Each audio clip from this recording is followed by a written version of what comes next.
Nagmadali si Charles kasama ang kanyang mga kapatid nang malaman na si Gina ay nasa loob ng kwarto kasama si Erin. Agad niyang tinulungan si Princess Erin at sinabing tigilan na ni Gina ang kanyang panloloko. Lumabas ang katotohanan, si Erin ang tunay na prinsesa at kapatid nila. Hindi ito matanggap ni Gina, kaya't pinilit niyang suruan si Erin, sinasabi niya na peke ang nasa video, at wala siyang kasalanan.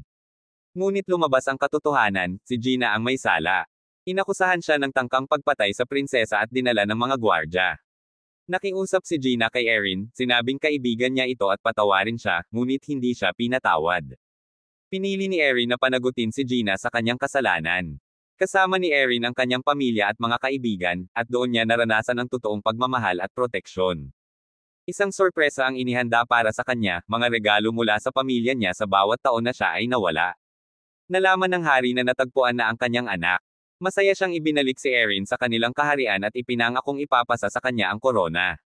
Tuwang-tuwa si Erin na makilala ang tunay niyang ama at ang kanyang bagong pamilya. Ngunit hindi pa rin natapos ang problema. May mga babae sa palasyo na naiinggit sa kanya at inapi siya. Isa sa kanila ay sinubukang saktan si Erin, at buhasan ng mainit na tubig sa mukha. Mabuti na lang at dumating agad si Prince Charles para iligtas siya. Ipinagtanggol siya ng mga prinsipe at sinigurong maparurusahan ang mga maid na nagtangkang saktan siya. Para sa karugtong ng kwento. Abangan! Dito lang sa Tagalog Movie Viral Recap.